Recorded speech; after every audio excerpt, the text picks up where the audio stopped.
My fiancé said, I need to find myself before the wedding. I'm moving back with my ex-boyfriend's family to clear my head. I said, take all the time you need. Then I sold the ring, canceled the honeymoon, and used the money for a solo trip to Bali. Her panicked calls started the day she saw my Instagram stories.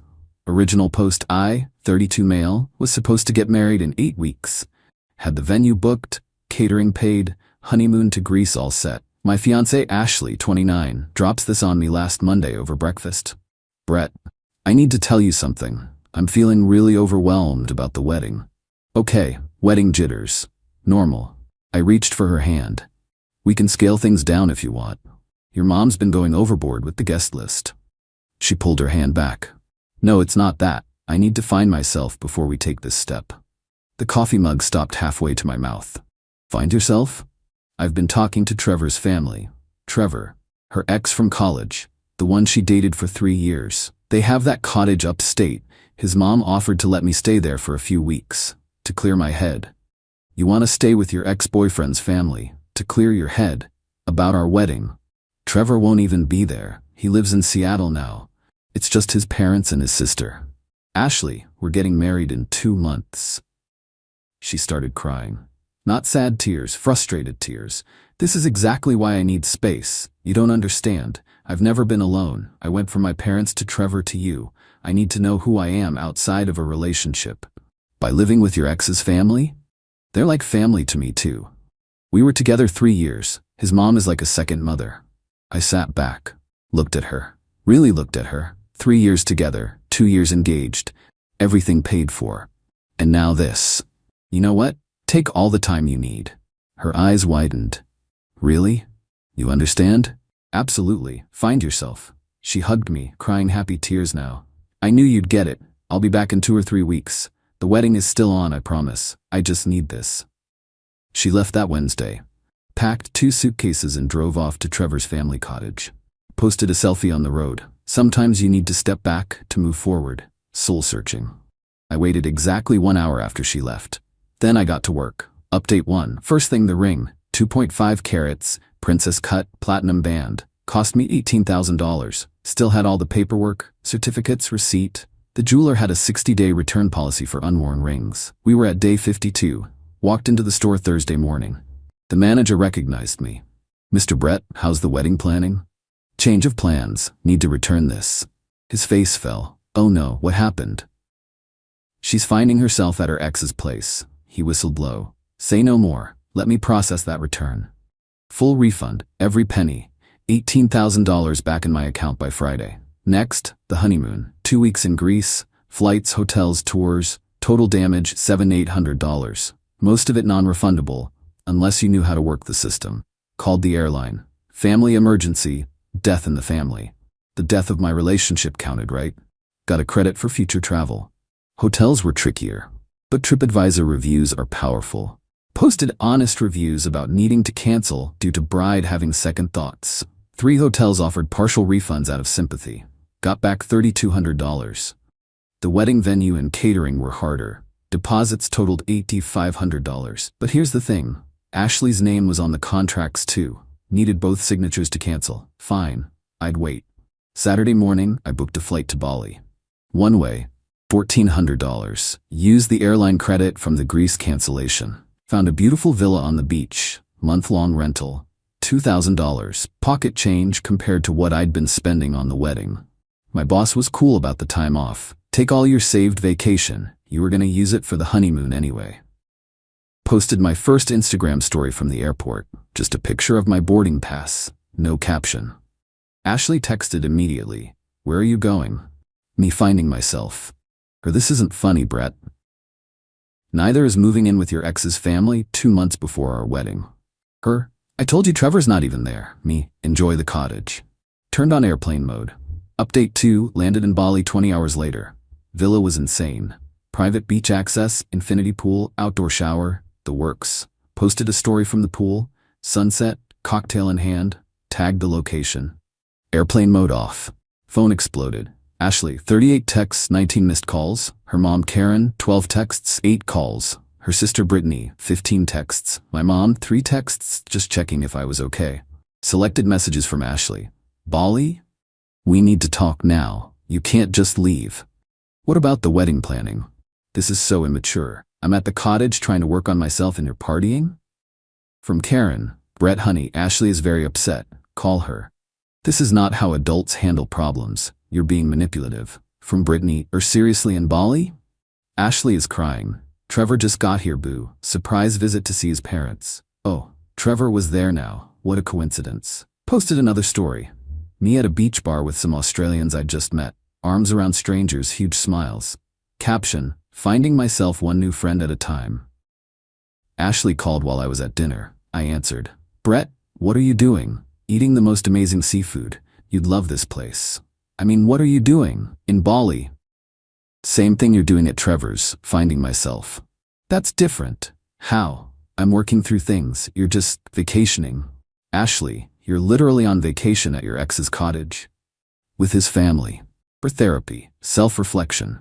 Cool, I'm self-reflecting too. In a pool, with a mojito. We need to talk about the wedding. What wedding? Silence. What do you mean, what wedding? Our wedding. The one you ran away from to go find yourself? That wedding? I didn't run away. I'm coming back. When? 2 or 3 weeks. Maybe 4. Maybe 4. 8 weeks before the wedding, you need maybe 4 weeks at your ex's place. Stop saying it like that.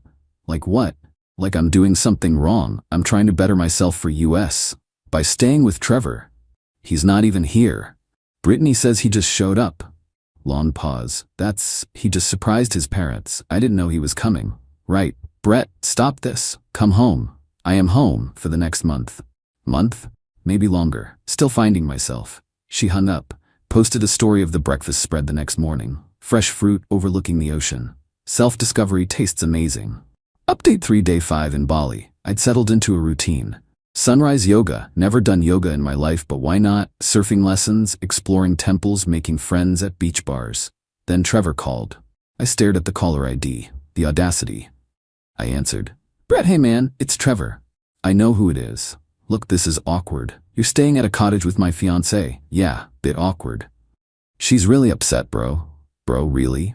Not my problem, bro. You need to come back. She's a mess. She wanted space. I'm giving her space. Whole ocean of it. This is childish. You know what's childish? Running to your ex's family 2 months before your wedding. She just needed to think. And I need to think too, in Bali. Bye, Trevor. But Trevor wasn't done. You know she's been texting me for months, right? I paused. What?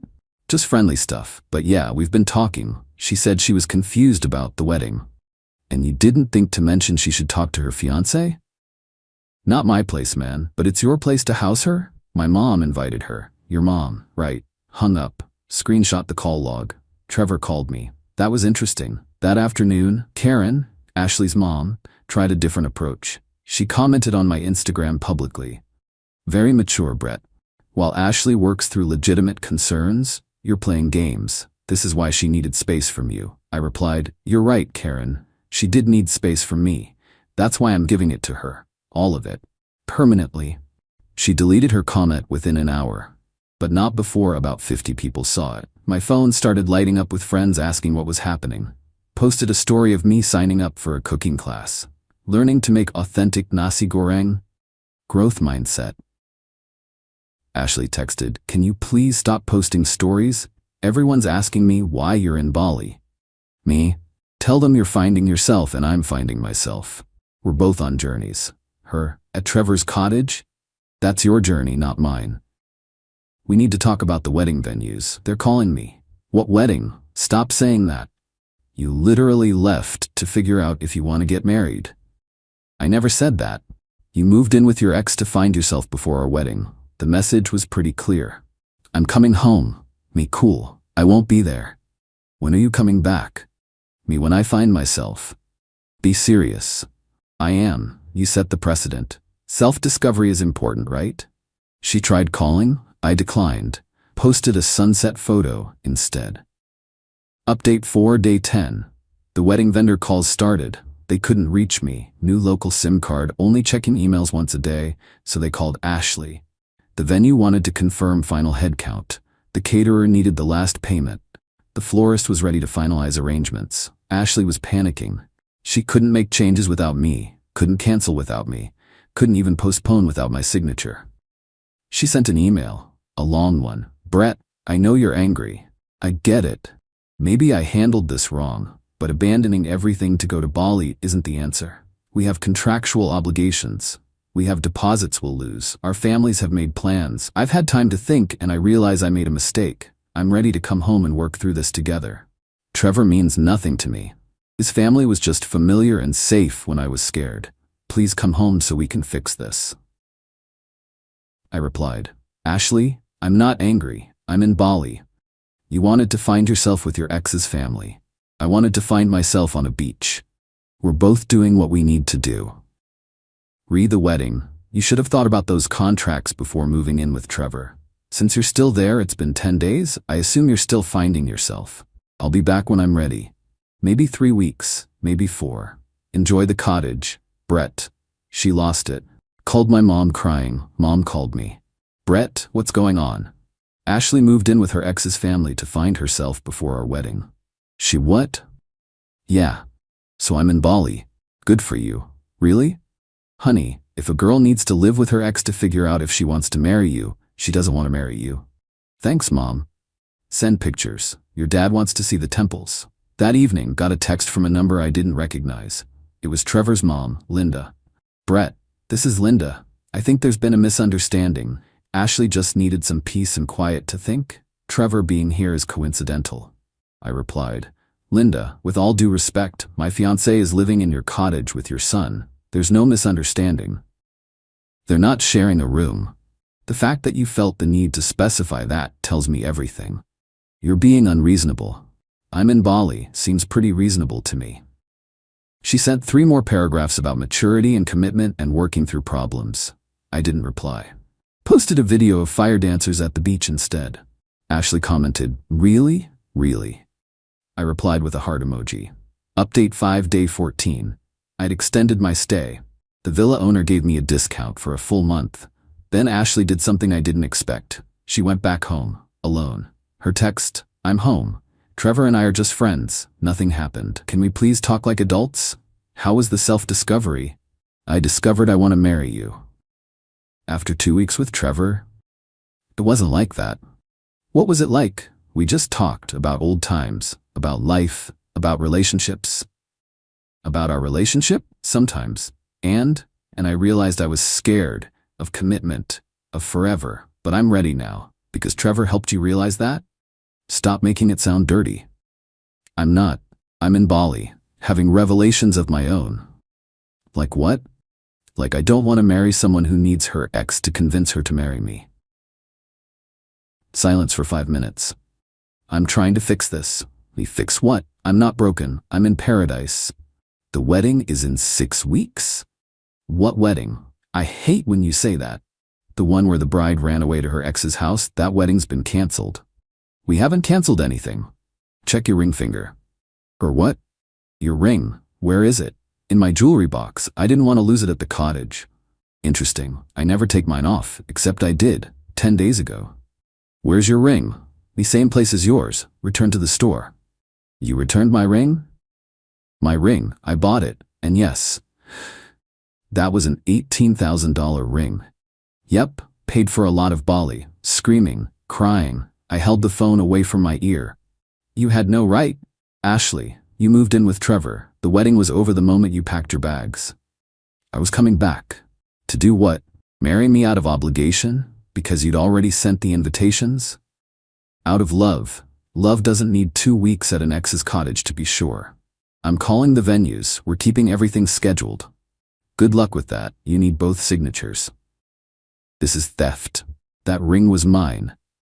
It was a conditional gift. The condition was marriage. You broke the condition when you moved in with Trevor. I'll sue you. For what? Returning my own property after you abandoned our relationship?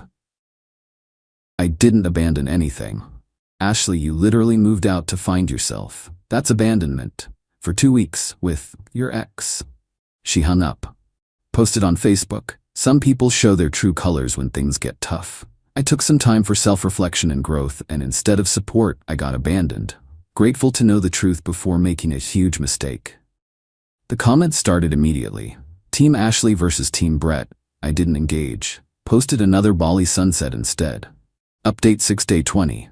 The mutual friends started picking sides. My buddy James texted, "Dude, did you really sell her ring while she was gone?" Me returned it, and she wasn't gone. She moved in with her ex, for therapy or whatever. Me. If you need your ex for therapy about your current relationship, you don't have a current relationship. Fair point. Ashley's friend Nicole was less understanding. Sent me a novel about toxic masculinity and emotional manipulation. I replied with a photo of me learning to make pottery, working through my toxic masculinity, one vase at a time. She blocked me. Then Ashley hired a lawyer. Well, her dad hired one. Mr. Peterson, seriously, that was his name. Sent an email demanding 1. Half the value of the returned ring, $9,000. 2. Her deposits back from all vendors. 3. Compensation for emotional distress. 4. The honeymoon tickets transferred to her name. I forwarded it to my cousin who's a lawyer. His response, lol. Tell them to pound sand. Legally. He drafted a response.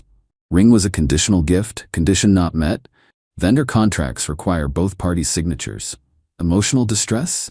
She moved in with her ex. Honeymoon was booked in my name, paid with my card. Ashley texted, "Can't we handle this without lawyers?" Me, you hired the lawyer. My dad did. Same difference. Her, I just want what's fair. Me, fair? Okay. Calculate the cost of therapy I'll need after my fiancée moved in with her ex. I'll deduct that from the ring value. This isn't funny. Neither was finding out Trevor was there the whole time. He wasn't. He only came for a few days. Ashley, I don't care if it was a few hours. You chose to find yourself with your ex instead of working through things with me. I tried to talk to you. When? Before or after you packed? I'm done. My lawyer will handle this. Cool. Mine too. Enjoy your self-discovery. That night, posted a story of a traditional Balinese ceremony I'd been invited to. Some cultures believe in commitment, wild concept. Ashley watched it within minutes. Didn't reply. Final update, day 30. Last day in Bali. The legal stuff fizzled out. Ashley's lawyer realized she had no case. The ring was legally returned within the return period. The contracts needed both signatures. The emotional distress claim was laughable given the circumstances. But the best part? Trevor reached out again. "Hey man, just wanted you to know nothing happened between us." Trevor, I genuinely don't care. She chose you, bro. No, she chose to run away. Then chose to come back when I wouldn't play along. That's not choosing me, that's choosing convenience. She loves you. She loved the stability, the wedding, the life we built.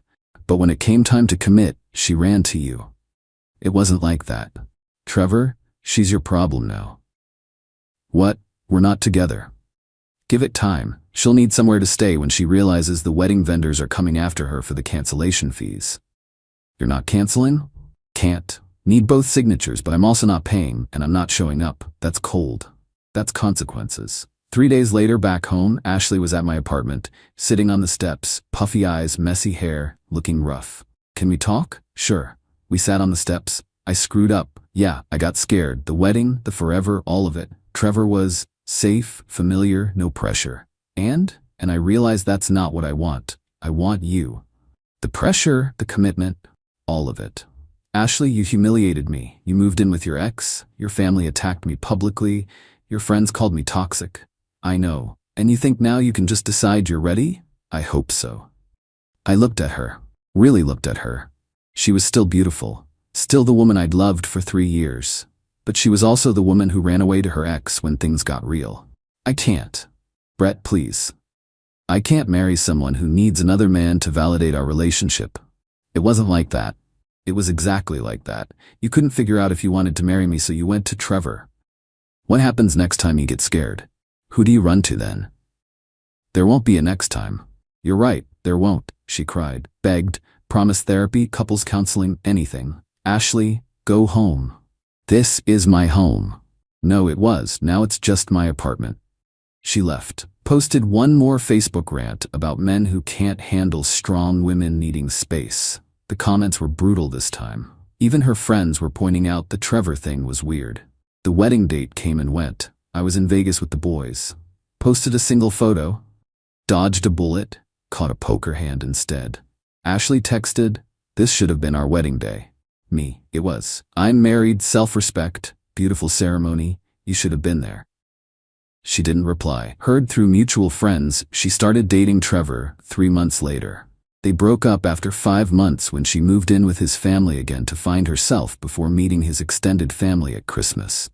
Trevor called me. I get it now. Me, told you she'd be your problem. Some lessons cost $18,000. Mine bought me a month in Bali, and the knowledge that when someone shows you who they are, someone who runs to their ex when things get tough, believe them the first time. The villa in Bali still sends me birthday wishes. Might go back next year. Still finding myself, after all. Just doing it without someone who needs their ex to validate their choices. Oh, and the vendors? They eventually came after both of us for the cancellation fees. Ashley had to pay half. About $4,000. Her dad was furious. Me? Worth every penny for the freedom. Still got the pottery vase I made. It's crooked, imperfect, and slightly useless. But at least it knows what it is and doesn't need its ex to figure that out.